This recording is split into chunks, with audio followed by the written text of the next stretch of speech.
Hi, everyone. Kinsey Schofield here, and I hope you are having the most fun, festive holiday season.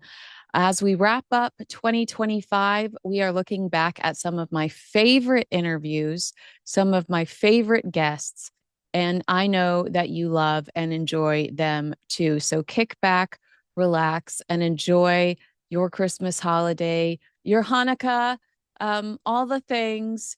And I appreciate you, and I look forward to seeing you again in 2026. Merry Christmas and Happy New Year. Prince Harry revealed over the weekend that he's been cut off by his father, King Charles, again, claiming the monarch won't speak to me. This revelation followed Prince Harry's failed legal appeal over his security arrangements in the UK.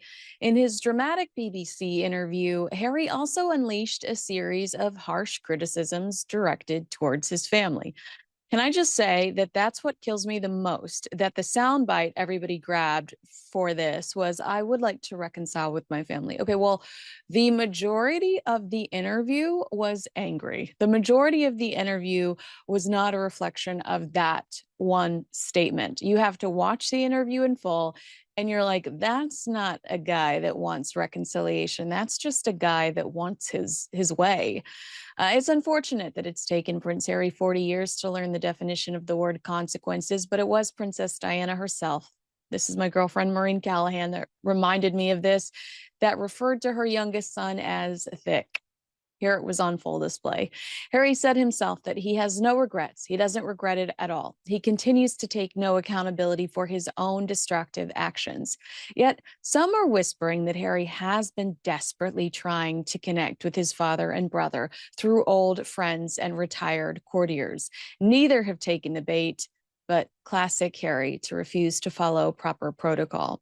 Keep in mind, this is not the first time Harry has claimed to the media that his father cut him off.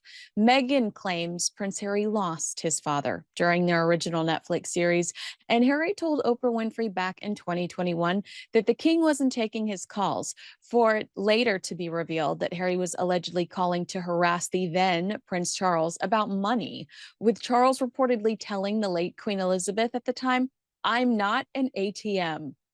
Harry also has to acknowledge how silly it looks for him to criticize King Charles for not taking his calls when Meghan Markle hasn't taken Thomas Markle's calls in 7 years.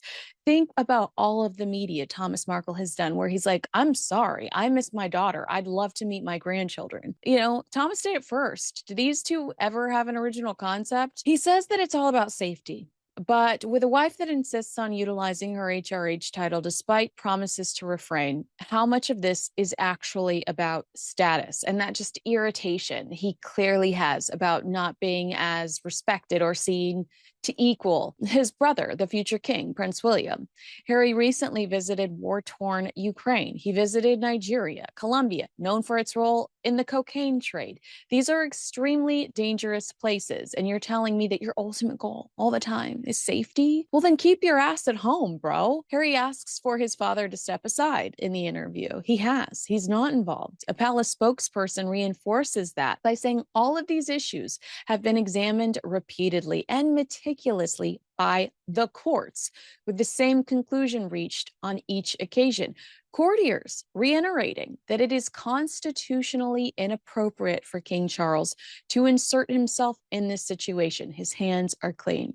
After the BBC interview, the Sunday Times reported that a source close to the king said Harry just sees conspiracy every time a decision doesn't go in his direction.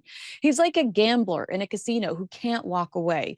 He just doubles down. Even when he speaks of reconciliation, it is laced with threats and anger. It's not that the king won't speak to him. It's that he can't. How can you have a private and delicate conversation when you know it is going to end up on a news special within hours? Perhaps if he tried to earn rather than demand a reconciliation, things might go a little better for him.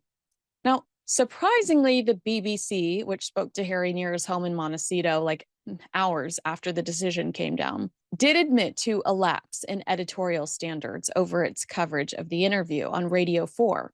They said claims were repeated that the process had been an establishment stitch up, and we failed to properly challenge this and other allegations. This case is ultimately the responsibility of the Home Office, and we should have reflected their statement. They also said that they should have given the view of Buckingham Palace, which we read you a few seconds ago. Yeah, I'd say that that was a lapse in editorial, guys. Just Prince Harry unleashing, unloading with no backup. Seems legit. Thanks, BBC. But Harry's choice of outlet to me is this glorious display of his lack of loyalty. Since Harry moved to America, there was that inquiry determining that the BBC concealed critical details about how their journalist, Martin Bashir, obtained that infamous panorama interview with Harry's mother, Princess Diana, a moment that profoundly altered her life for the worse. Led by Lord Dyson, the investigation concluded that the broadcaster downplayed Martin Bashir's use of deceitful methods. Bashir lied to Princess Diana and provided her with forged documents suggesting royal protection was actually spying on her. She was so frightened that she fired her palace security. Many argue, including her former protection officers, that she passed away in that Paris tunnel because she dismissed her royal protection. Her royal protection would have protected her from a scenario like that. Harry running to the same media entity that lied to his mother, potentially causing her such emotional distress, to me is a clear absence of allegiance. And is Harry actually being encouraged by the people around him to talk to the media, which is a terrible idea? Never complain, never explain. See, it tends to work out in the royals' favor more times than not. He also unsuccessfully tries to control the media. You even see that in the way he's like, ask me that again, but break it down in separate questions, which his mother actually was far better at. I think that he thinks he's just as good at it as she was, and there's no way in hell.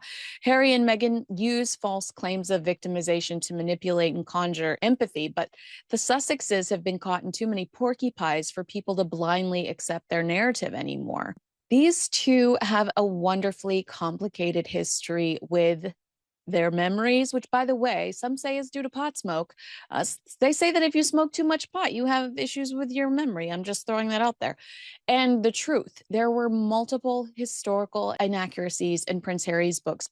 For instance, the circumstances around the Queen Mother's death. He says he was at Eton. He's photographed in Switzerland skiing with his dad. And he writes in the book that he's all alone at school, or claiming he's a direct descendant of King Henry VI, despite King Henry only having one son who died without children, making that, oh, I don't know, physically impossible. Meghan Markle claimed on Oprah that Archie's lack of a princely title was linked to his skin color. Archie simply hadn't received a prince title yet due to established royal protocol, well established. It's called Google, Meghan Markle. Specifically, it was the 1917 decree limiting prince and princess titles to the children of the monarch and children of the monarch's sons. Archie eventually became a prince once his grandfather ascended the throne. We know that because Meghan Markle is relentless about telling us that her children are a prince and princess. I also think it's important to acknowledge that Harry told the courts recently that he and Meghan chose to step down as working members of the British royal family because he didn't feel like they were properly protected. And now he's fighting for the same ineffective security. Then he changed his story during the BBC interview to say they were rejected by the royal family. They can't keep their stories straight. From a PR perspective, this is a Sussex brand nightmare because Harry and Meghan's recent interviews, in my opinion, completely cancel each other out. Harry says he's living a life of fear and misses his family, while Meghan Markle tells the Time 100 Summit that she's never been happier. Is this what your honeymoon period looks like? Because it's giving me whiplash. Someone call Harvey Specter, I feel a post-nump coming on. And while some weirdos that are paid to jump to conclusions on the internet say that Meghan posting a black and white photo of the back of Harry and their kids to express support for her husband, other sources fear Prince Harry is headed for a breakdown. And I truly felt like I saw that watching that interview. We also heard over the weekend that it was supposed to be a 10-minute interview.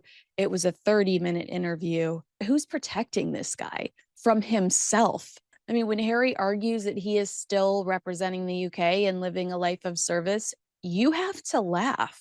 How's Sinabale? How's African Parks Charity? By the way, it annoys me to no end that the BBC was bragging that nothing was off the table and they didn't ask, how's Sinabale?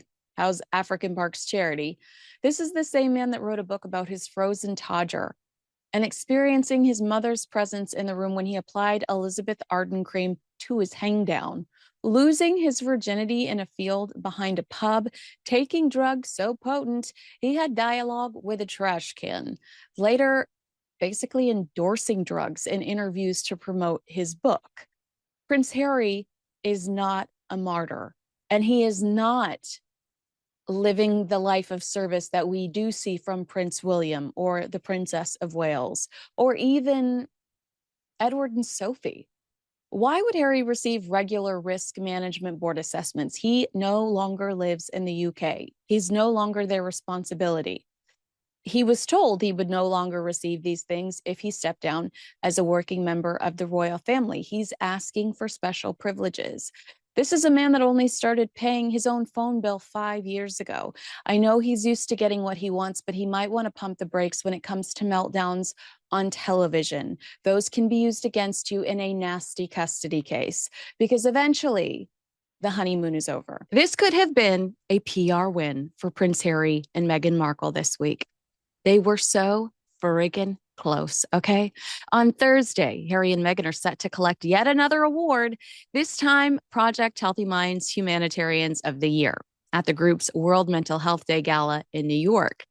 And because one appearance is never enough, they'll be back the next day for the organization's World Mental Health Day Festival, presumably to remind everyone just how humanitarian they are. Critics are understandably skeptical of the award, recognizing their efforts to protect children online from online bullies, given Meghan's own history of bullying allegations. Then there's the awkward matter of Harry and Meghan's supporters, who've become notorious for the very kind of online harassment the couple claims to oppose. They just had to show up in their little 4-car motorcade, pose for some photos, collect a piece of plastic, then release a press release the following morning claiming they were victims of a near catastrophic car chase. You know the drill. Yes, we were going to totally destroy them over their vanity, but that wouldn't stop the usual legacy outlets like the Today Show, Good Morning America, and People Magazine from spending the week fawning over Harry and Meghan as if their saintly service is single-handedly saving humanity. But they just had to go and blow it up, didn't they? I mean, also, can I just side note, have you ever noticed that real working royals are usually the ones distributing the awards and not accepting them? The contrast is stark. Anyway, desperate to salvage their 2025, Harry and Meghan Markle's latest team put together a series of high-profile appearances to try to convince the world that they are relevant and more than just poor jam salespeople. The first meeting in the series was a reportedly chilly interaction with Charles III, by the grace of God, of the United Kingdom of Great Britain and Northern Ireland, and of his other realms and territories, King, head of the Commonwealth, defender of faith, King Charles III. That's right, media. Don't forget about Prince Harry's proximity to people that matter, even if they really have become total strangers. The second PR appearance is rumored to have been a meeting with President Zelensky, because he doesn't have bigger problems on his hands, like, oh, I don't know, Putin. Media and public reaction started off strong. Harry handpicked who had access to him, so of course, in return, he received positive press, a little quid pro quo. But that didn't last long. How this backfired? It backfired in the form of someone from the Sussex camp leaking that Prince Harry, who just learned how to pay his own phone bill in 2020, had matured enough to develop a new working model for his role within the royal family. The same guy who couldn't even record a podcast is now developing new job descriptions for a 1,000-year-old institution. What's in that herb? Okay. The palace pounced, saying, yeah, there is no room for Prince Harry, zero. Whatever working model you're being briefed on is a figment of his imagination, or a hallucination in some of those cases, if you know what I'm saying. Then This rumored Zelensky meeting is overshadowed by Prince Harry saying he never talks smack about his family and has no regrets. It's like they're their own worst enemies. So then their helpless PR team is like, we're going to have to bring in the big guns. It's time to deploy the Markle Sparkle. Enter Paris Fashion Week, and I'm about to go all over the place. So make sure your tinfoil hat is within arm's reach. And while you're at it, grab your top sheet or your closest roll of toilet paper so that we can all look like Meghan Markle at Fashion Week. Meghan's team claims that she's at Paris Fashion Week to support her friend, who is the new creative director of Balenciaga. The storyline completely blew up in their faces when you saw that awkward video of the hug and face kiss greeting that actually looked more like an assault. These are two people who clearly do not know each other or have an established friendship. This guy also doesn't follow her on Instagram, so she's certainly nobody's muse. By the way, Balenciaga has a really dark track record. They were canceled a few years ago for very good reason. This new guy, totally unassociated, but it's worth going into. I've seen outlets dancing around these details, and I'm going to tell you as much as I can without getting in trouble on this platform, because I think it's important that you know the type of brand that Meghan Markle is supporting. Two controversial ad campaigns. One was themed their gift shop / holiday gift collection campaign. And it was released around November 2022, where children are shown posing with teddy bears or teddy bear purses, dressed in bondage or BDSM style gear, leather harnesses, collars, fishnet tops, predatory, sickening, revolting. I mean, who puts those types of things together? You just don't, right? Then there was their spring 2023 campaign, a separate set of images released shortly after those shot earlier. It included props in a business office style setup. Among those props were legal documents referring to a U.S. Supreme Court case about inappropriate images of minors. It's the United States versus Williams. And also artwork and book props by an artist whose work is considered disturbing in the context of children. Because it involves children with objects or themes, adult paraphernalia, typically associated with grown-up content, this was beyond problematic. Even if the intent was artistic or provocative, it crossed a line. The presence of serious legal documents relating to images of minors raised concerns about negligence and extremely poor judgment when it comes to the company's creative oversight. Balenciaga pulled both ad campaigns from all platforms and apologized. Initially, one of their biggest cheerleaders, Kim Kardashian, publicly condemned the campaign. She called the images disturbing, horrifying, and said, as a mother of four, she was shaken. She also said she was reevaluating her relationship with the brand, stressing that her continued ties would depend on Balenciaga accepting accountability and taking action to prevent anything like that happening again. She clearly does not describe to Maya Angelou's school of when someone shows you who they are, believe them the first time. Hi, Kanye. Because in January 2024, she officially became a Balenciaga ambassador again. To hell with basic morals and ethics. It's fashion. Why am I bringing up Kim K and Balenciaga? Because the devil works hard, but Kris Jenner works harder. And I want to remind you of a story that Maureen Callahan and I brought you less than 1 month ago, right here on Kinsey Schofield Unfiltered. Meghan Markle appeared to be taking strategic and increasingly desperate steps to revive her fading Hollywood ambitions. It was rumored, according to industry sources, she had turned her attention towards the Kardashian-Jenner empire, where family matriarch Kris Jenner reportedly had seen an opportunity to capitalize on Meghan's name recognition and, of course, proximity to real royalty. Insiders claim that Jenner was willing to extend a professional lifeline, but not without considerable strings attached. In exchange for her support, Kris is said to have wanted Meghan to promote Kardashian family ventures, from Kim's Skims line to potential appearances on the family's reality series. Sources also allege that Jenner hoped to feature Meghan on Khloe Kardashian's podcast, Khloe in Wonderland, encouraging her to share personal and potentially embarrassing insights about her time with the British royal family. A representative for the Sussexes strongly denied any arrangement or collaboration with Kris Jenner. Just ignore all of those as ever gift baskets Meghan sent to Khloe and Kris. that they posted on Instagram. However, observers suggest that Jenner's outreach was calculated. Meghan, they say, is eager for mainstream Hollywood acceptance, something she has struggled to achieve despite her royal title and Prince Harry's continued public presence. Kris Jenner's involvement could provide the exposure Meghan seeks, but at a cost. With Jenner's reputation for shrewd, profit-driven maneuvering, any partnership would likely serve the Kardashian brand first. A few years ago, the notion of Meghan Markle aligning herself with the Kardashians would have seemed far-fetched, unless you're me. I've been saying it from the get-go. But today it signaled a shift, one that underscores both the instability of celebrity relevance and the lengths to which Meghan could go to regain her footing in the Hollywood hierarchy. The Kardashians have a long history with Balenciaga.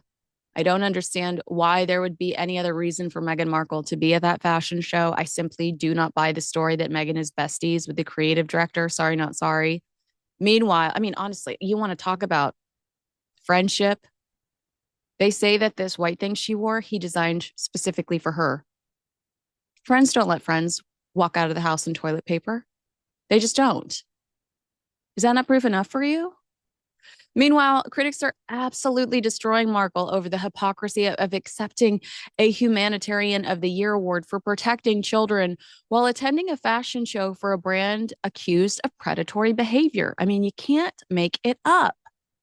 And if that's not bad enough, this mega moron shared an Instagram video riding in a limo with her feet casually propped up near the Parisian tunnel where her late mother-in-law, Princess Diana, tragically died in 1997. I know she's trying to have a cute influencer moment here, totally oblivious to the fact that she's 1 mile from Harry's mother's last breath. I know. I'm giving her the benefit of the doubt. Why? This is the same woman who tries to invoke the spirit of Princess Diana in every photo op. I'm already disappointed in myself. You're right. She chose to chase flashbulbs all over Paris, France. You saw the paparazzi videos, the way she poses for them. This is Prince Harry's worst nightmare. He tells Tom Bradby that shutter sounds give him PTSD, and there's Meghan in the very city his mother lost her life smiling for the cameras. It's beyond insensitive. It's wild to see. Like you wondered this, she's trying to build a brand on going the extra mile. And she doesn't even have the compassion and empathy to avoid something that might trigger her own husband. Like, does that make sense? It's like none of you're trying to sell us on this TV show where you make everything special. Well, you're literally traumatizing your husband, okay? How does she not register this? Also laughable to consider the fact that Prince Harry recently told the BBC that the UK was not safe enough for his wife or children, but his wife is documenting joy rides around the same city his mother died in while voluntarily engaging with paparazzi. Also, to the person who commented that Meghan was walking around those photographers like she'd recently had a hip replacement, you owe me a soda because I spit the last one out. I laughed so hard. All right. But while Meghan was stalking the heavenly spirit of Princess Diana, Harry was crying stalker to one of his favorite publications. After Meghan's Paris headlines turned ugly, Harry's office conveniently reported that a known stalker managed to get uncomfortably close to him during his latest UK visit, not once, but twice. On at least one occasion, it fell to a member of Harry's own staff to physically block the intruder, highlighting what his team frames as a glaring security gap. According to Harry's team, these incidents supposedly prove the necessity of the high-level automatic protection he once enjoyed. And while he lost a very expensive court battle earlier this year to restore it, sources suggest he is not giving up. Why, that doesn't surprise me. In response, a palace source told the Daily Beast Harry and his team are faking their ignorance, saying Harry is pretending not to understand that the real issue is that he is not wanted here because of all the damaging things he and his wife said about the family. If he doesn't want to be confronted by stalkers in London, the answer is simple: stay in California. Have you ever read such a savage quote from a palace insider? I'm shook. Well, I want to know what you think. Do you, and I know you guys are debating who the stalker is in the chat room right now. I can feel it. And I've seen some of the theories. And if those theories are correct, imagine the betrayal if somebody that it considers themselves to be one of your biggest fans is like, outed as your stalker. Oh my gosh, like awkward. Catherine's in this gorgeous green gown, looks absolutely stunning, unreal. We're interrupted by Harper's Bazaar. We're interrupted by Netflix. In comes Meghan with the assault yet again. Shocker. But Harper's Bazaar, the headline is Meghan's moment. But if you go to share the article, I think it's interesting because the title is Meghan Markle on business and family life with Prince Harry, Archie, and Lilibet. Countdown to Meghan's team demanding that they change that to Meghan Sussex. But right off the top, I want to give you just some of my general thoughts on the piece. Meghan is still a victim. I mean, they immediately try the author when she takes a break from like physically kissing her butt, she wants the reader to sympathize with Meghan Markle, and you get that right off the top. The author fails to mention Meghan's termination from Spotify, but includes the initial deal as an example of Meghan's success story. She fails to mention the negative response from season one or to season one of With Love, Meghan. She fails to mention the total irrelevance of season two. She fails to promote Meghan's Christmas special. She fails to inquire about Meghan's future with Netflix and ask any tough questions about that. Fails to mention Meghan's estrangement from her family or Prince Harry's family. This piece makes the same mistake as everything they seem to do lately. No bigger objective, higher purpose. Meghan just wants attention. She just wants attention. She just wants to have her photo taken. She wants to be on the cover of magazines with no substance. To quote Oprah, silence or silenced. It's been 5 years and Meghan has yet to say anything of any value, whatever whether she's talking to Spotify, whether she's talking to Lemonada, whether she's talking to The Cut, whether she's talking to Harper's Bazaar, she has nothing of value. Whether she's talking to Bloomberg, she's not giving us anything meaningful. I'm just like, why are you here? What are you doing? Also, I kid you not, she stops mid interview to take a photo of her own face in cappuccino foam. So just, put your seatbelt on and get ready for a wild ride. Here are some of the newsworthy bites that I pulled. Through Megxit, they say Meghan lost her agency and her humanity. Get out of here. Those are one of the lines where I was like, still a victim. We're still trying to monetize our victimhood over here in Montecito. Meghan has acquired a level of fame that is irrevocable. The question becomes, what does one woman do with that amount of power and tricky sort of influence? The freaking answer is jam. I mean, like the audacity to write a line like that and know what she's done with this alleged power and influence this author says she has. She's selling loose fruit spread. Get out of here. She's not curing cancer. I mean, so influential. Get a life, lady. All right. After years of others attempting to fit her into their narratives, she is now pursuing a life and a career that feel authentic to her and her alone, and allowing herself to enjoy it too. Authentic. I lost count of how many times they use that word throughout this article. If you have to continuously shove the word authentic down our throats, it's not very authentic. Feels like you're trying a little too hard, Team Meghan. Meghan has a whispered conference with a famous film titan at the Beverly Hills Polo Lounge. Get out. Like, again, you know, if you have to talk about it, it's probably not going anywhere. I thought that was just so try hard, giving a lot of pick me energy right there. She wrote a letter to Procter and Gamble to protest gender stereotypes in the company's advertising. Would it be a Meghan Markle article without the freaking soap story, ladies and gentlemen? The soap story that Vanity Fair refused to run because they could not confirm it, right? The soap story that Tom Bauer says didn't happen, but Meghan's going to shove that damn soap story right into our brains. She's going to force it on us.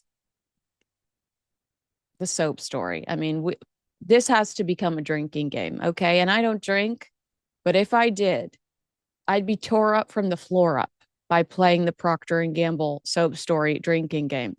When I broach the topic and ask Meghan what she's learned from her mistakes, she deadpans, "You learn not to do it again. Thanks. Thank you, Sherlock." Before clarifying, if it all goes swimmingly, you don't learn from it. If you don't learn anything, you're not going to grow. I mean, but it does sound like she hated that question. So I do momentarily appreciate that.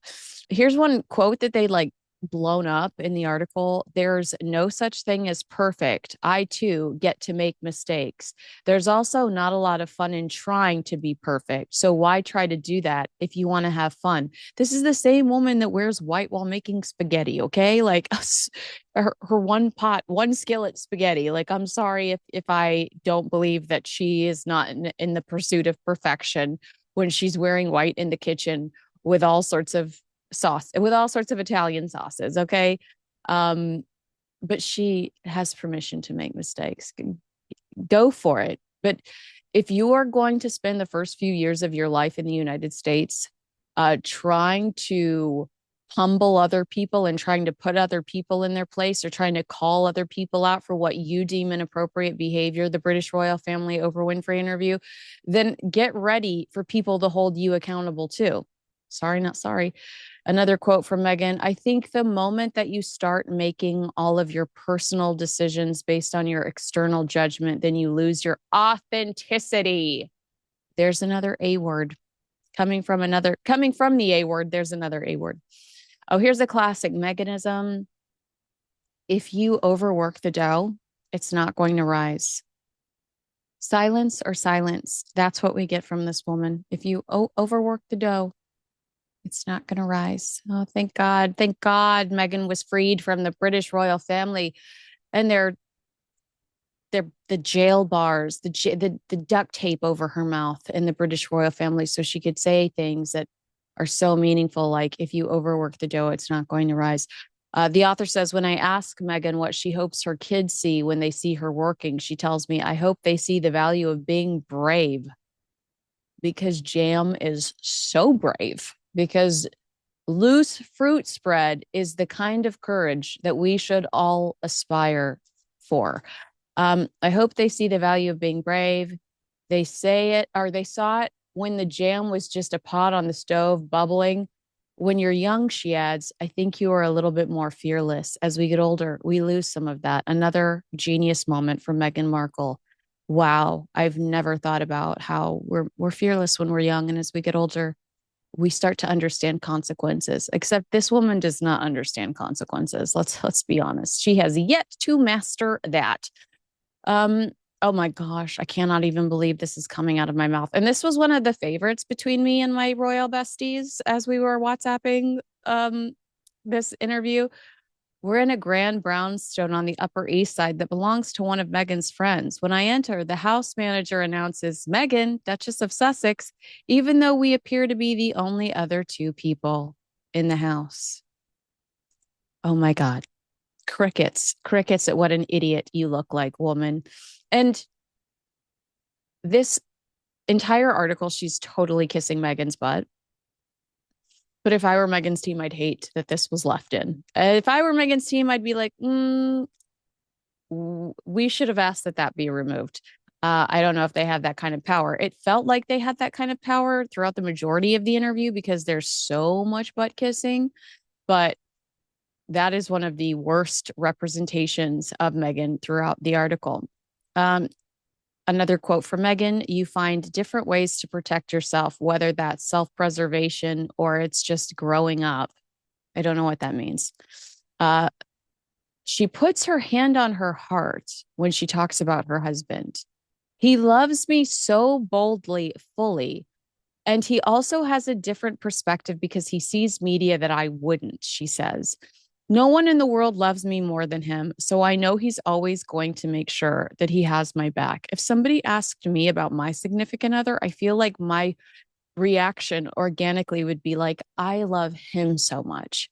I love him so much. He gave up his family for me. He gave up his life for me. He gave up his responsibilities and reason for living for me. And now he's basically a pay for play royal at a Toronto Hilton. Like, but no, he loves me so much. He loves me so much. I asked Scott Rouse about this, and he replied, clinical narcissist. So that's one expert opinion that I trust. With Harry, Meghan explains, you have someone who just has this childlike wonder and playfulness. Yeah, it's called immaturity. It's called learning how to pay your phone bill just 5 years ago, not owning a couch until 5 years ago. Um, I was so drawn to that, and he brought that out in me. You were so drawn to it because you were like divorced at least once by the time you met him. You'd had a hard life, girlfriend, and he had no responsibilities or understanding of how to be a grown up. I'm sure that that was adorable. I'm sure that that was really attractive. That's translated in every part of our life, even in business. I want us to play and have fun and explore and be creative with loose fruit spread. I don't want to hear how they're creative with loose fruit spread. This is a family channel. I don't want to know what they're doing with the loose fruit spread that's creative. Okay. I don't want to know. Rewriting her childhood history yet again, Meghan claims that she would request to have a Subway sandwich like the ones she'd seen in commercials. So her mom would make her just a plain deli sandwich. So now the $5 salad bar at the $4.99 salad bar at Sizzler. I guess between her dad taking her to those dance lessons in Beverly Hills with the expensive club sandwiches at the little deli they'd go to there.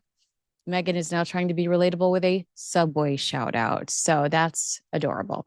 Rewriting history yet again. She says her grandmother, whose family came from Tennessee, had a garden where Meghan helped pick greens and make preserves. I feel like that's a story that you would have told when at the Time 100 event when you were in the same room as Blake Lively, and you guys were and you were asked by Time about your relationship with Netflix and how With Love Meghan started. At that point in time, she claims that it was Netflix's idea. At Fortune's Most Powerful Women Summit, she then takes credit for it. But this grandmother and the preserves thing, that should have come out last year. That should have come out earlier this year in preparation for With Love Meghan. So we might have bought this whole project a little bit more instead of it just looking like a vanity project. Meghan and fake friends in the kitchen for the first time together, and a bunch of camera dudes.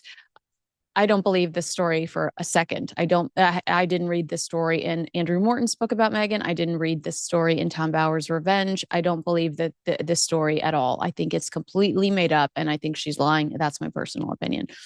As she describes it, it was a childhood with close ties, no mention of her frickin' father. Hello, Thomas Markle. We see you. Though she says her parenting style is very different from her mother's, she has made it a study using books and apps, a diligence that has made her an authority within her friend circle. Meghan Markle is always the smartest, the prettiest, the best. She's always number one. But if, in case you're doubting this, we have a quote from Serena Williams. Okay. So just check yourself before you wreck yourself. Serena Williams says, she's just so smart. And I feel like no matter what, I can always learn from her. Meghan is remarkably at ease with the surrealism of global celebrity. In fact, she seems to enjoy it. No, Sherlock. Like, duh. I mean, get out of here with that. She absolutely enjoys it. It's her she has hit the jackpot. She has waited all her life for this opportunity. Meanwhile, Harry looks miserable. Again, a mascot at a Hilton in Toronto. He's going to stand on stage and talk about service and leadership. Nepo Baby of the Year is going to talk to a bunch of entrepreneurs and self-made men about leadership. Get out. So yes, of course she's enjoying it. That's also another line that I doubt Meghan's press team is thrilled with. And in fact, she seems to enjoy it. Duh. No, I love this line too. When I walk to the door, I turn and can see Meghan turn back to the kitchen, illuminated by the green light of the rain-soaked garden. Ready to move on to the next thing. Do you hear that, Harry? Ready to move on to the next thing. You're next, buddy. You're out of here. 3 strikes and you're out. I mean, I could have made a video in reaction to the Netflix trailer she dropped today with the Christmas special, but it was so boring. Like, why even acknowledge that? Did you know their very first year in Montecito, Prince Harry was mistaken for a Christmas tree salesperson, allegedly. Um, Somebody approached him and asked him to help them get their tree to their car because he just looked so plain Jane, I guess. Maybe he was wearing flannel, Hallmark flannel. I don't know. But those were some of the highlights of the article. Did I gloss over anything that stood out to you? What did you think about the pictures? I don't want to talk about physical appearance, so I'll let you guys do that in the comments below as I knock the mic away. Um, what did you think about the pictures? In the one where she's wearing, I almost dressed up like this. I meant to do that, but then I was trying on the sweater and I was like, it cute, so I left it on. I was gonna wear a black turtleneck, a white button up, and a trench like she's wearing in the pictures. And I think she looks like a waiter at Olive Garden in those pictures, by the way. Like that outfit is ridiculous. But I forgot, and I'm in my Dillard's cashmere instead.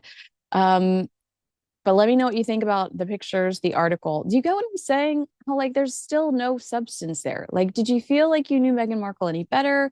Did you feel like you understood what her ultimate objective was here on Earth? Oh my gosh, the author did have the audacity to write that Meghan Markle started the Archwell charity Show Up, Do Good, as if like that. Again, I'm so angry that it's so vague. Be specific so people can hold you accountable for not doing anything. But the author's just like, show up, do good, as if that's all the answers they need. This, it was such an annoying profile. You can tell that her team was heavily involved, but there are a few lines that I think her team would not love. Like, we're alone in a house and she demands being referred to as the Duchess of Sussex. What is life? I'm going to just make the people around me refer to as the Duchess of Sussex, and like it has the exact same meaning. God, she's annoying. You know, this is one of my favorite products. This holiday, while others are chasing the rush, find your sense of calm with Peak. Peak is a luxury wellness brand powered by rare plants and cutting edge ingredients, offering the perfect remedy for the season's hustle and bustle. Their science backed botanicals, minerals, and vitamins support metabolic function, immune health, sustained energy, and radiant skin. In this festive season, choose serenity as the ultimate luxury with Peak. One of their newest essentials, the Deep Hydration Protocol, is a day to night electrolyte system that keeps your body and skin hydrated while promoting better sleep. Enjoy a focus boost without jitters or crash. The natural balance of caffeine and calming compounds keep you centered and alert all day long. Nutrients in their matcha help curb sugar and hunger cravings, making it easier to stick to your wellness goals. Now, I have been using the Deep Hydration Protocol every night for the past 2 months, and my skin has never looked so plump and dewy. I wake up looking and feeling like I got enough sleep. Ready to gift the glow? Unlock 20% off for life for yourself and everyone on your list. Give the gift of glowing health this holiday season. Get started at peaklife.com/Kinsey. That's PIQUE life.com/Kinsey. The new headline that reads exclusive. The real reason Prince Harry and Meghan Markle's marriage is an empty sham. Constant drama and criticism are the only things holding them together. Sounds healthy. Before we get into it, if you find yourself coming back for royal insight and commentary you won't hear anywhere else, consider subscribing to Kinsey Schofield Unfiltered right now. It's the best way to stay connected, and it tells the algorithm you appreciate thoughtful royal reporting. You're always welcome here, and we love having you. Radar says sources have informed them that the Sussex's bond is now only sustained by the controversies that regularly engulf their public lives. The article references recent negative headlines about Meghan choosing not to wear a poppy over Remembrance Day weekend while, getting crunk with the 1% at Kris Jenner's birthday party in La La Land. And don't get us started on Kardashian Picturegate, which, by the way, I still think was just a PR stunt, especially after Kris Jenner shared and then unshared several of Meghan's holiday special posts on Instagram. To quote Kris, "This is a case for the FBI." Um, the article also fails to mention the nightmare that's become the Harper's Bazaar cover and story. I was with Maureen Callahan and Megyn Kelly over the weekend, and I brought my Meghan Markle mask to meet Megyn Kelly for the first time. And she made me exit and re enter so that she could announce me as the Duchess of Sussex. And the room absolutely lost it. Everybody was cracking up. I don't think that Meghan realizes that she does these things and the reaction is she's a laughing stock. I mean, she just has no clue. So negative headlines, always an issue for the Duke and Duchess of Sussex. Am I right? Radar reports that one longtime friend, which in the case of Meghan feels like an oxymoron, described their relationship as powered by the storms around them and not much else. They said, there have been periods when the turmoil never seemed to stop. And strangely, it kept them united. Masochists. They've learned to function within the chaos. Constant drama and chaos and mayhem seem to be all that is tying them together at the moment. Well, that and those damn Sussex titles. Another source close to the couple said they've grown so used to being under fire that bizarrely, the strain keeps them in step. They feel like they're the only ones the other can truly depend on. But it's sad. They're like two naughty children in a playground coming together to revel in their mischief, but who don't really like anything about each other. When I read this line, I thought back to Harry's face during the Netflix series when Meghan fakes the curtsy on the couch. That man loves me so much. Sure, Jan. The insider told Radar, there have been long stretches when it has genuinely felt like Harry and Meghan versus everyone else. From the outset, Harry has taken a fiercely protective stance towards her. He's an unusually devoted husband, largely because Meghan is hit with an enormous amount of hostility, especially on the internet. It's me. Hi, I'm the hostility. But they have developed, this is the article, I'm quoting again, the source, that has developed into a pattern of them separately and together creating chaos for themselves and others, then reveling in it and being brought close by their misbehavior and betrayals of the royal family. Radar claims that Harry and Meghan are drifting apart due to his desire to get back to the UK and reunite with the royal family. I personally think he desperately misses being liked and realizes that doesn't happen very often when he stands next to the missus. Radar says that the pair's multi-million-dollar Netflix partnership is also pulling them in different directions, with insiders warning of a growing divide between them. The article says the couple, who signed a $100 million deal with the streamer in 2020, shortly after stepping back from royal duties, are pursuing separate projects which sources claim are highlighting their differences and showing what dramatically separate lives they are leading. But for the record, no one believes it was $100 million. So can we stop repeating that, for the love of God? The report says that Meghan is building a Hollywood production empire. Also factually incorrect. An empire is not one poorly scripted reality show that people would rather watch parodied on TikTok. While Harry, the article says, is increasingly focused on philanthropy and repairing his ties with his family. Yes, that royalist, like that royal real estate convention in Canada. It's not a royal real estate convention, but the real estate company probably wants you to think so. But really, is that for the greater good of humanity? Harry cashing a huge check to talk to another group of one percenters. It's ridiculous. A source claimed these Netflix projects are really pulling Harry and Meghan onto separate paths. Meghan is throwing herself into Hollywood, while Harry's focus is drifting back towards the UK and the world he walked away from. He sometimes feels sidelined in their brand, and it's putting a serious strain on things. This pair is now divorced creatively and could be soon divorced legally, says the source. Now, for some reason, Vanity Fair's February 2025 report, American Hustle, has been heavy on my heart. And I know you remember this. It says someone from Meghan's team had been shopping around a post-divorce book. The article alleged that a rumor had been circulating in the book world that Meghan's team had a conversation with a publishing house to gauge interest in a book about a post Harry divorce. And Vanity Fair said that the unidentified person allegedly acting on Meghan Markle's behalf made it clear that the couple were not getting divorced, but was seeking to know if such a divorce did happen, would this publisher theoretically be interested in a book that took place in its aftermath? The article says that nothing was ever put on paper and that no offer was ever made and no manuscript was produced. That claim, though, went unchallenged by the notoriously litigious Sussexes, which strikes anyone with half a brain as suspicious. Now, back in August, Radar reported that the Sussexes were at war over PR crisis strategies after Senabale was plagued by race and bully allegations. Remember how quiet Meghan was? Now she won't go the hell away. That headline read, "Exclusive, Prince Harry and Meghan Markle at war over PR strategies as Duke's charity is buried in race and bullying scandal."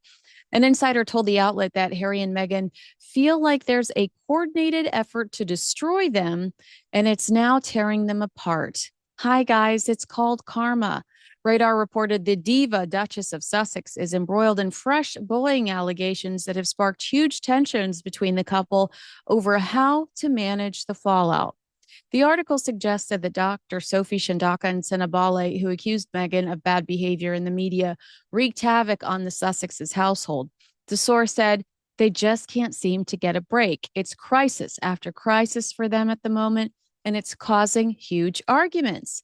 They are blowing up at each other, then also arguing about the best way to handle the fallout and PR that goes with it. Every time they try to move forward, something pulls them back, says the source.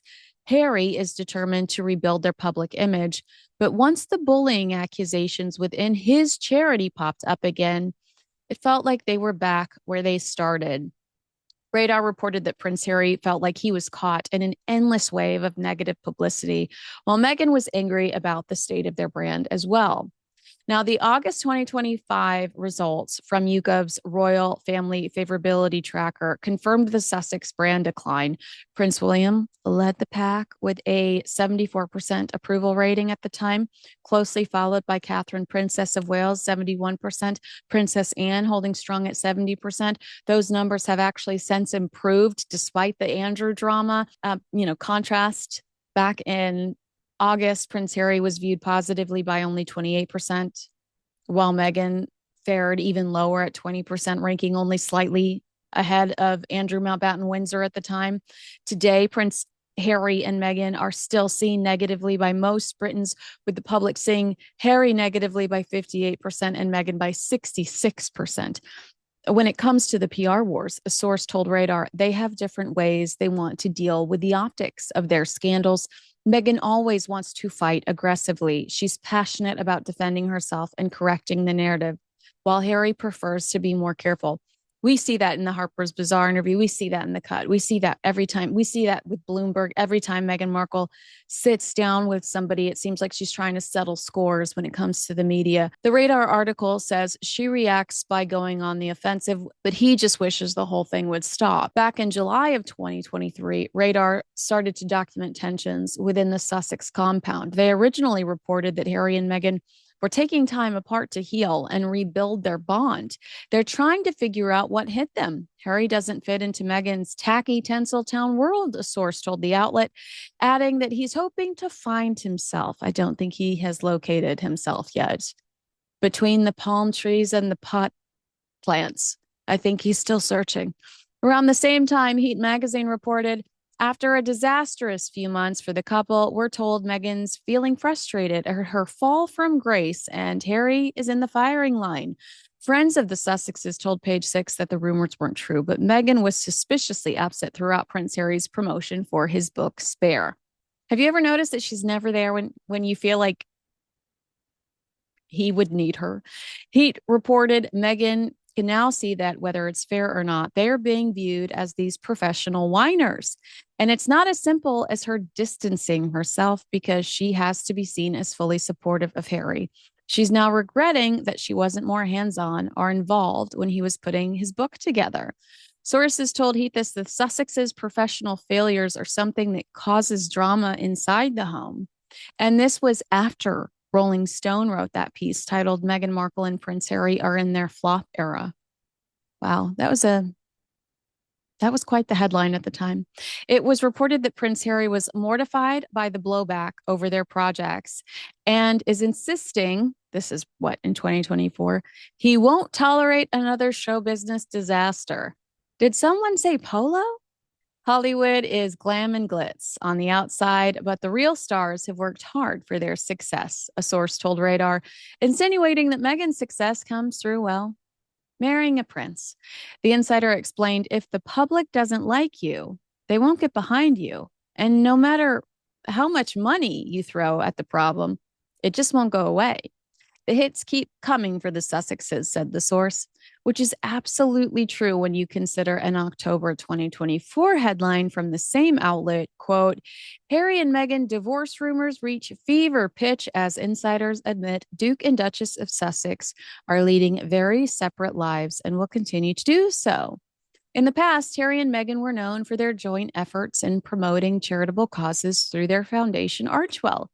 However, a significant amount of Prince Harry's 2024-2025 trips saw him flying solo. The Duke ended up spending his 40th birthday away from his wife, hiking with friends. Near the end of 2024, Harry appeared at 10 engagements within 2 weeks without Meghan by his side and went on some quasi-royal tour across 3 locations, including New York, London, and Lesotho. This year, he's gone to the UK, Canada, Ukraine, Angola, and Shanghai without his wife. A source told Radar Harry and Meghan are going to live separate lives and have a blueprint for doing so. So these headlines are back in between 2023 and 2024. So my point is, I feel like they were right considering what we're witnessing today. The Express reported something similar when it comes to the idea of a blueprint, saying, according to a well-placed source, the Duke and Duchess of Sussex will sit down with their US-based team to thrash out a new strategy following Harry's successful solo trip abroad.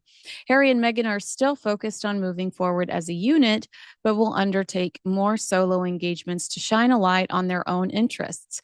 Meghan seems to only show up if there's a shiny trophy included. Free trophy. This way. Free play, free jet, free trophy. Meghan's like, I'm on my way. My bags are packed.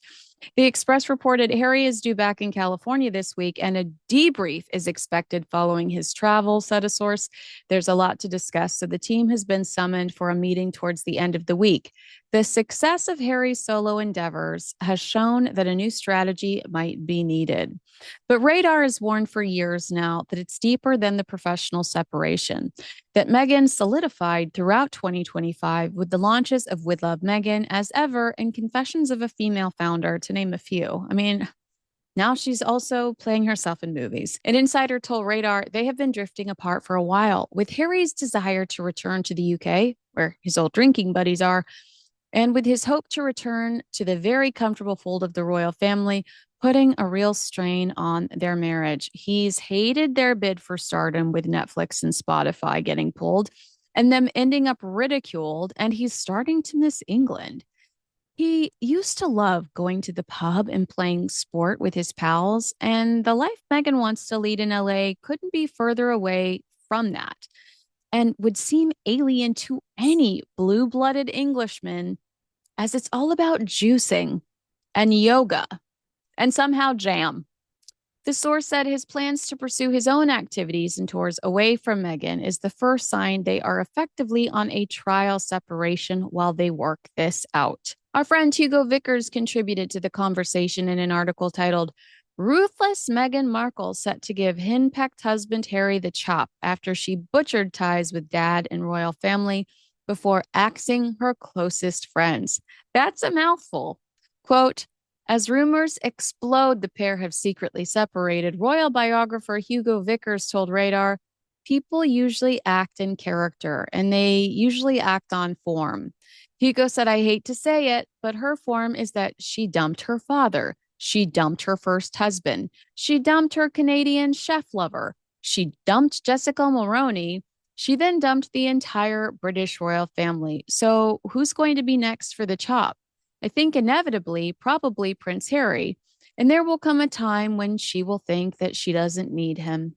Radar claimed that their sources feared for Prince Harry's future, worried he could become a victim of Meghan's infamous tell all interview strategy if he ends up being divorced by the Duchess. Hugo predicted she will probably somehow put him in the wrong so that she can say that she's a wronged woman and he's just behaved like all the others. I don't think she ever admits that she is wrong about anything.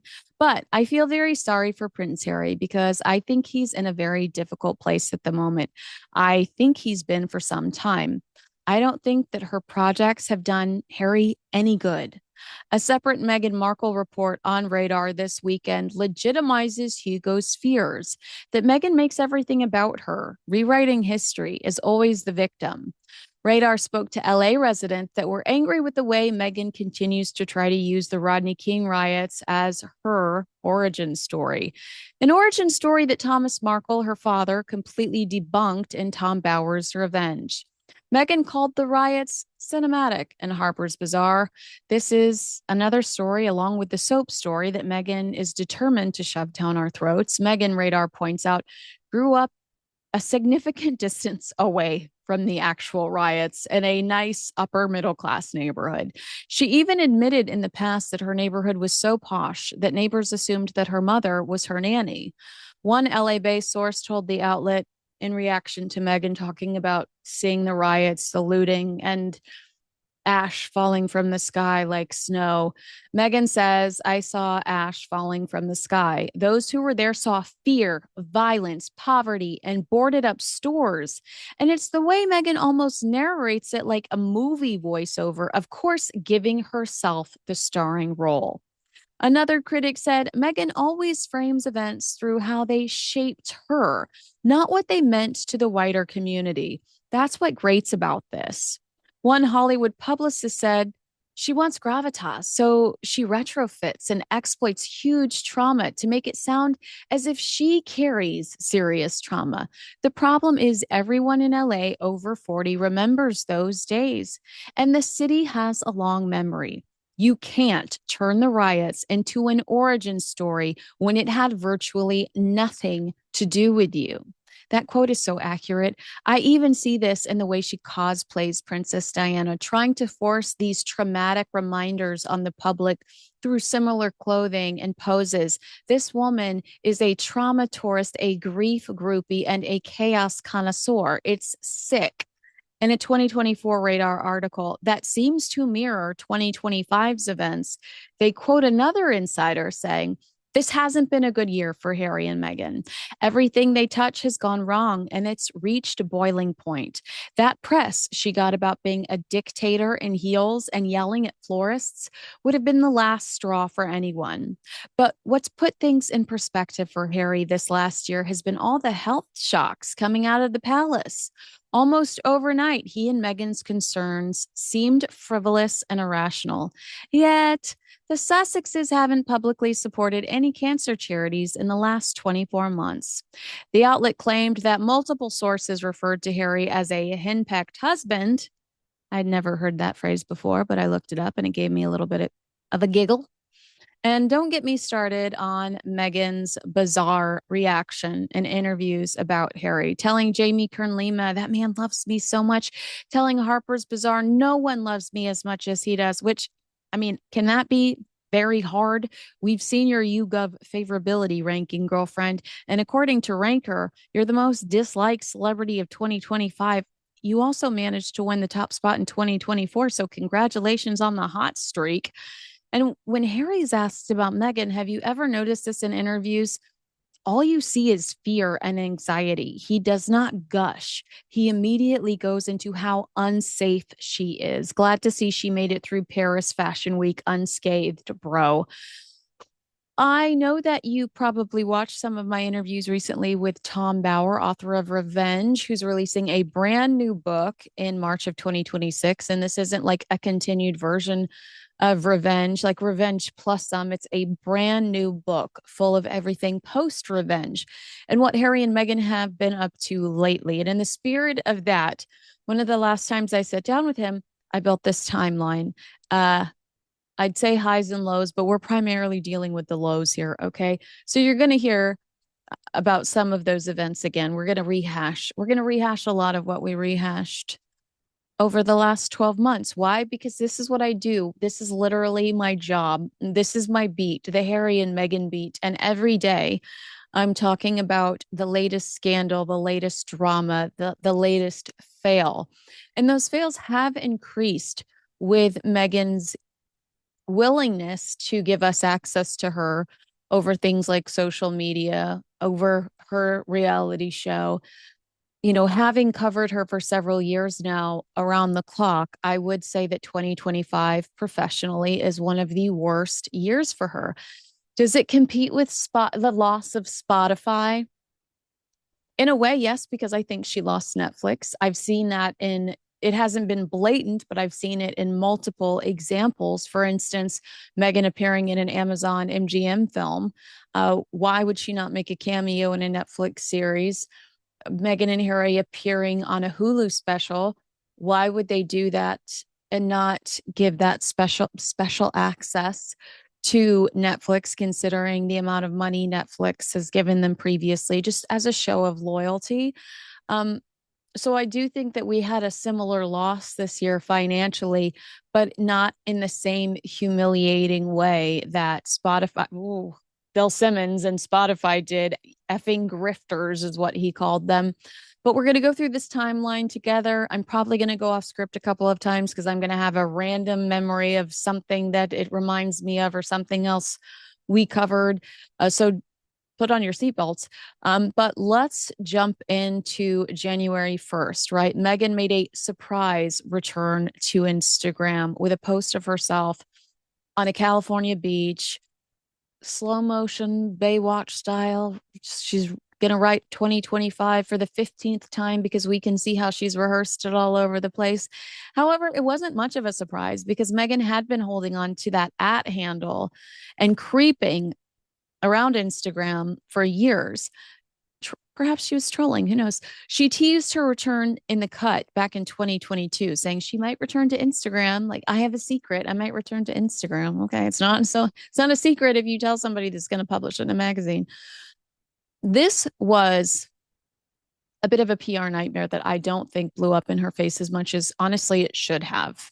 Because royal watchers thought the announcement was an incredibly poor taste, having discovered that one of Archie's godparents and Harry's former nanny, who he was incredibly close to, he could not wait to introduce Meghan to Tiggy Pettifer, aka Leg Burke. Her stepson was murdered just hours earlier. Edward Pettifer died in a New Orleans terror attack on the exact same day that Meghan goes Instagram Live. He was one of 14 people killed when a man drove a truck into a crowd on Bourbon Street. Pettifer was visiting the city with a friend when the incident occurred. And the Prince and Princess of Wales said that they were shocked and saddened by the death of Edward. They released a statement. Harry and Meghan chose not to comment, but it just felt so vulgar and inappropriate that knowing that Tiggy had just lost her stepson and was probably experiencing one of the worst days of her life, that's when Meghan decides to go all in on social media. She wants all the attention. She wants all the headlines. And Tiggy had to sit back and scroll and see that stuff, which makes your heart kind of hurt. And thank goodness the Prince and Princess of Wales stepped up and talked about how devastated they were for Tiggy about that loss. Again, we believe this is Archie's godparent. But why would a terror attack, multiple, by the way, in the United States on January 1st, why would that affect Meghan Markle's reintroduction to social media? Something she campaigns against constantly. That's just silly. That's silly for us to think that way. On January 11th, this is a day that will go down in infamy as the day the Sussexes earned their most appropriate nickname, disaster tourists. After using the embers of the Eaton fire as their personal photo op, actress Justine Bateman tweeted, Meghan Markle and Harry are no better than ambulance chasers. What a repulsive photo op they achieved. They are touring the damage. Are they politicians now? They don't live here. They are tourists, disaster tourists. Later, a podcaster that I listened to revealed that his family was volunteering at the same time Harry and Meghan showed up. And they were told to stand down from the good work that they were doing so Harry and Meghan could get a private tour of the damage by the mayor. What a waste of resources, allegedly. But I will tell you that locals were super annoyed and angry about that. That, it wasn't just Justine Bateman. There were a lot of people that thought it was inappropriate and self-serving. The videos and pictures of them, it just all felt very intentional. January 12th, it was reported that Meghan asked Netflix to delay the premiere of her new series, With Love, Meghan, because of wildfires in the Los Angeles area. Insiders have argued that this was actually Netflix's directive, but they allowed Meghan to take credit for it without a fuss. January 17th, Vanity Fair's piece titled American Hustle is published. Some of the most damaging allegations. The article claimed that Harry and Meghan's transition from royalty to U.S. entrepreneurs involved major challenges, legal, financial, reputational, personal, that they may have underestimated. On a personal level, some of their community in Montecito reportedly viewed them as local villains, resenting the attention they drew and saying that the couple moved away from England to get away from the scrutiny, and all they do is try to get press here in the United States. Former employee accounts of a toxic work environment, warm start, cold turn, undermining, throwing people to the wolves, and emotional distress were widely cited as proof that rumors of Meghan as a bully were real. Some reports said that people who worked with her needed therapy or quit after very short stints, which we'll talk about here later when we get to the month of October. Reports of high turnover and frustration among people who worked with them suggested internal instability and disarray at their media and production ventures. The depiction of their media ambitions, such as their podcast deal, Netflix linked projects, and brand launches, as overhyped and failing to deliver, has fueled, that is so relevant to today still, has fueled narratives that the couple overestimated their appeal or ability to translate royal fame into lasting media success. Some sources in the Vanity Fair piece portrayed Harry as a lost soul, someone disconnected from purpose, with unclear direction beyond supporting charitable causes. Critics use this as evidence to argue that the couple's post-royal life lacks the cohesion or seriousness they had promised, a life of service. And according to Vanity Fair, there was a rumor circulating around the book world that Meghan's team once approached a publishing house to gauge interest in a book about a hypothetical divorce from Prince Harry. I still can't believe that passed legal. On February 4th, Meghan the Martyr announces that she's recruited her dear friend Adam Levine of Maroon 5 to get Billie Eilish merchandise to send to a victim of the Palisades fire. Because who doesn't name drop and document every good deed for social media? With a new show on the horizon, critics chalked this video up to self-promotion with a side of shameless name dropping. February 8th, this week, Harry and Meghan attended the Invictus Games in Canada, and Meghan left early. But critics thought it was the right move after a few awkward moments like, Meghan moving a veteran's wheelchair for a photo op without their permission. Some veterans have referred to Meghan as a distraction when it comes to the games. Harry really wants her there, but my sources say that Meghan is not as welcome by leadership. February 18th, Meghan announced via Instagram that American Riviera Orchard would be renamed as ever, citing that the original name felt too restrictive and that this pivot coincided with her Netflix show. She blatantly ignored that trademark war. She had wasted millions of dollars on trying to secure American Riviera Orchard. RO had entered the pop culture directory a year ago. This was such a professional failure and waste of brand recognition. March 4th, With Love Meghan officially premiered on Netflix. It briefly spent time in the top 10, but found its greatest success in the form of parody on TikTok. I'm sorry, but gay men do Meghan Markle better than Meghan Markle. The show was lame. The guests were lame. My only takeaway, I'm Meghan Sussex now. To try to silence her critics, Meghan disingenuously announced getting picked up for a second season that had already been filmed along with the first season. There was also a severe lack of as ever products on display or even available for purchase. This was a missed opportunity for Meghan and her partners at Netflix. March 6th, Meghan made a cringeworthy appearance on the Drew Barrymore show to promote With Love Meghan. Drew was one Sussex name drop away from tongue kissing the domestic duchess. Sources later told Radar Online that despite the theatrics, Meghan had approved all of the questions in advance.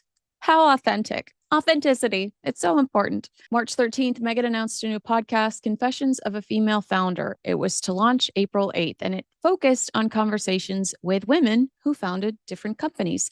This was her way to redeem herself after the termination of her Spotify contract. But this podcast would be nowhere near as successful as Archetypes. The morbid curiosity was wearing off. April 2nd, the first collection of As Ever products went live. Items sold out. Meghan took a victory lap. Then customers started complaining that their products didn't exist. They never got them. Meghan's team sent apology emails and offered refunds. April 28th, in her most catastrophic interview to date, this and Oprah Winfrey, I just don't know. Meghan sat down with makeup entrepreneur Jamie Kern Lima.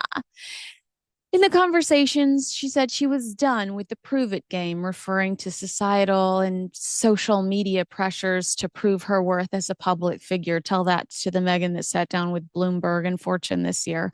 She admitted to having a nanny. We hear she employs multiple nannies. She also claimed she emailed her kids every night. She used the word yet a lot, the power of yet, and told us Harry loves her so much. The conversation came across as overly performative, self-congratulatory, and tone-deaf. The internet loved it. April 29th, Jamie Kern Lima posted a gift from Meghan on social media that caused quite a stir. Meghan sent a gift basket to Jamie with a card signed HRH, the Duchess of Sussex, which sparked controversy because she and Prince Harry had agreed not to use their HRH titles publicly after stepping down as working royals. The gift, reportedly sent about a year before it became public, included homemade jam and ice cream, subtly promoting Meghan's upcoming business venture. Critics argue that this ultimately violates the Sandringham Agreement. What do you think? Let me know in the comments below. June 4th, Meghan shared such a bizarre and unflattering video of herself twerking in a hospital room that most of my royal expert colleagues and I thought it was AI. It was so lame and cringe.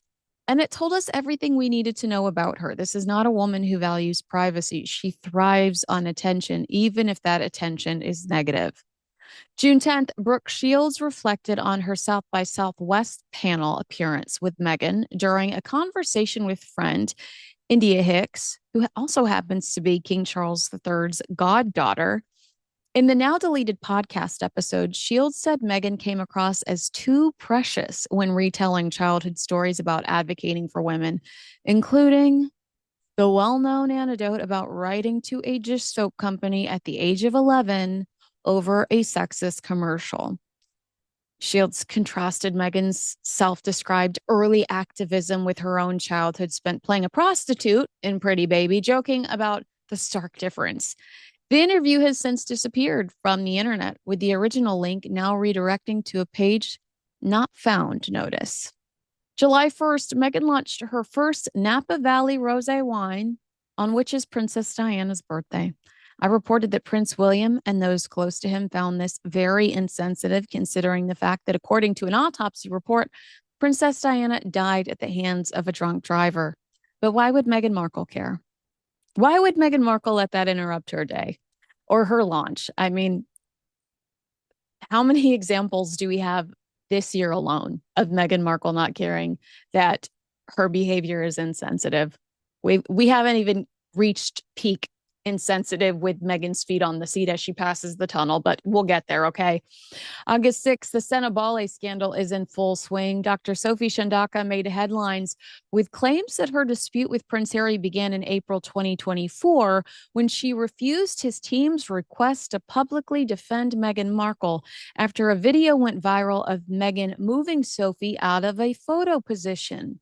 Sophie refused, telling the Telegraph that she wouldn't because she knew it would set a precedent that the charity became an extension in a way of the Sussex's public relations efforts. I think she called it the Sussex PR machine. She later accused both Harry and Meghan of unpleasant and bullying behavior, leading Prince Harry to resign from his charity. There was an investigation, and they said while they did not find specific signs of bullying, they said we actually don't even investigate individual claims of bullying. It was just culturally that they investigated it. So I don't think that report within itself jeopardizes Dr. Sophie Shandaka's testimony or her version of events, because basically the report says we look at the charity culturally, the environment. We don't investigate specific claims of bullying. So when Harry and Meghan come back and say they didn't find any bullying, the report within itself meant universally, not a specific claim, which is the case here with Dr. Sophie Shandaka. August 15th, Meghan, who promises that the love is in the details, misses a pretty important detail while promoting her shortbread cookies on an Instagram video. She misses the worm crawling across her cookie plate. That's one way to elevate your offerings. No, thank you. Ugh. August 26th, the second season of With Love, Meghan premieres on Netflix. It immediately bombs, and despite campaigning to protect children from cyberbullies, Meghan features America's favorite cyberbully on the show, Chrissy Teigen, who infamously told a teenage girl to go off herself on social media. I mean, you can't make this stuff up. It's unreal, the bad decisions that these people are making. August 31st, it was reported she would not accompany Prince Harry on his upcoming UK trip because it wasn't safe for her. I believe we'll get there in a second. September 22nd, Prince Harry and Meghan appeared in a Disney special titled The Happiest Story on Earth, 70 Years of Disneyland. What the hell was one of America's most unpopular couples doing on there? A couple not known for family values or unity. Meghan, how's Thomas Markle doing? Likely fulfilling a contractual obligation months after a bizarre influencer post from Meghan located at Disneyland, shilling the faceless children. Meghan gushed about how much fun they'd had there. It was a very out of character post on her social media. Critics also questioned how committed the pair were to Netflix while now appearing on competitor Hulu's streaming platform. October 7th, Meghan, made a high-profile appearance at Paris Fashion Week, where Kim Kardashian was robbed at gunpoint and where Princess Diana literally died. While the UK isn't safe enough for Meghan, Paris seems to be. She also made headlines by shooting a video of her feet resting on the seat past the tunnel Diana died in. Who does that? Meghan claimed she was in Paris to support a brand she was collaborating with. Thanks to The Cut, we found out that Meghan simply invited herself to the Balenciaga show. How humiliating. October 8th, Meghan's jam-making skills were questioned after she was photographed professionally holding canned tongs upside down. Her team also chose to publish said photo as a call to action to buy her loose fruit spread. This was described as an authenticity crisis and a powerful metaphor for the yawning void at the heart of Meghan's brand and image, according to the Royalist. October 14th, at the Fortune Most Powerful Women Summit in Washington, D.C., Meghan, with her bag that's with the DS on it for Duchess of Sussex, called 2025 a year of learns. as she discussed evolving formats for her lifestyle brand as ever and teased short form content drops to distract from the fact that Netflix was no longer offering her the lucrative contracts they once were. On October 24th, Meghan lost yet another publicist.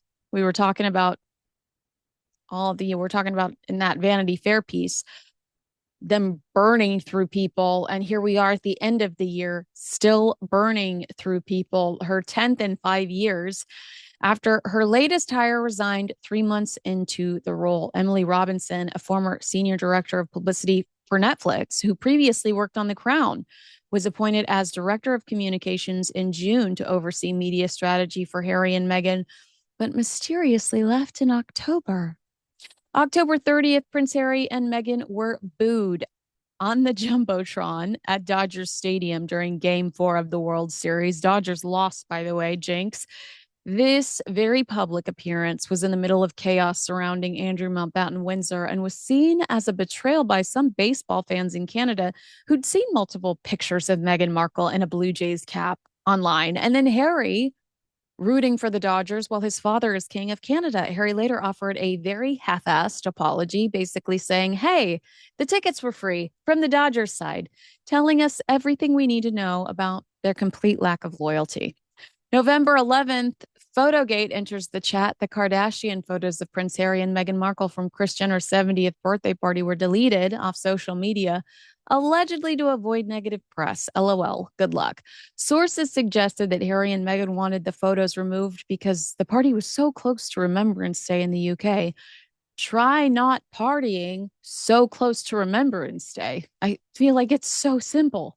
Also, I still think Meghan is secretly collaborating with Kris Jenner. If you haven't seen my Kardashian Sussex coverage over the last few years, search for it on the Kinsey Schofield Unfiltered YouTube page, because I have been saying this for years now, that this collaboration is happening. And I mean, their presence at that birthday party, they were there for a reason, even if they tried to hide it. You know what I'm saying? November 19th, Meghan later called this Harper's Bazaar cover a mic drop moment. And in As Ever newsletter, not really. We reported weeks ago that Meghan was seen talking to someone from Harper's at Paris Fashion Week, and we anticipated a cover, but we probably had higher expectations than the morgue photo that inevitably graced the front. This highly controlled and boring profile featured one detail that captured the entire world's attention. The fact that this woman demands being announced in a room with no one in it as a duchess. It's the most incredible detail, and Meghan's team must hate what it's become. Literally, it's the only thing anyone talks about when it comes to this piece. Nobody goes, did you read about Meghan's reaction to the Rodney King riots? Absolutely not. They said, do you know that this girl insists on being called a duchess when nobody's there? I've heard so many people say this to me, and I'm like, I know. Good Lord. What is she smoking? Can I have a toke? You know, it's wild. It is wild. November 20th, in the latest With Love Meghan holiday celebration preview, Meghan donned an emerald green gown. According to reports, but I have to give a shout out to Meghan's mole here because I feel like she instigated this. It was allegedly the same dress that Meghan wore during a 2022 Variety photo shoot. I feel like I can confidently say it was, but I'm talking in legal lingo here, okay? But I feel like it's the exact same dress. Sources have now accused her of stealing it, but Meghan's camp claim they keep all items pulled for photo shoots for Meghan's royal archive. I can see it now. The Meghan Markle Museum of Tolerance. So brave, so much beige. Palace officials laughed at this response, insisting royals don't take, they purchase, while offering the friendly reminder that Meghan is no longer a working royal, so an archive for her is beyond unnecessary. And you heard Dickie Arbiter tell us right here, former press secretary to the late Queen Elizabeth and King Charles III, Meghan's not a working royal. She doesn't require a royal archive. That is baloney. November 30th, Meghan Markle was officially dubbed Salmonella Sussex after she shared a cooking video to Instagram preparing a raw Thanksgiving turkey, still wearing jewelry without gloves. She was trying to position herself as an expert all year long, okay? All year long, she's telling us she's the second coming of Martha Stewart and Gwyneth Paltrow. That is why people complain about her hair dangling all over the food and her not removing her jewelry when preparing a meal. Bacteria like Salmonella and E. coli can live in the tiny crevices of metal, stones, and settings if you wear them in the kitchen. Can you blame people for asking her to be a little more responsible? I mean, I have completely skipped over the person that threatened to sue Meghan Markle over burns in the bathtub over her With Love Meghan season 1 bath salts. Okay. I should have included that. I failed you. But this is another example of that. Girl, take your jewelry off, wear some gloves, be hygienic. For the love of God, we don't ask for much from you. Truly, we have very low expectations. And as the year comes to an end and Harry and Meghan find themselves sandwiched around P. Diddy, accused sex trafficker, for Ranker's most disliked celebrities in the world, Meghan Markle's holiday special premieres this week. The holidays, they're notorious for surrounding yourself with your loved ones. Will she use the opportunity to finally reunite with the father that put her through school and helped her land her first few acting gigs? Will she acknowledge her half siblings that literally share her DNA? Her sister looks like a blonde version of her. Will she show us her invisible children? Will she support a cancer charity to honor her in laws? Probably not. But she's apparently really good with wrapping paper. Thanks so much for watching one of my favorite best of compilations here in 2025. Make sure you like, subscribe, and share this video with a friend. Again, happy holidays, happy new year, and I look forward to seeing you again very soon. Make sure you like, subscribe, and share this video with a friend.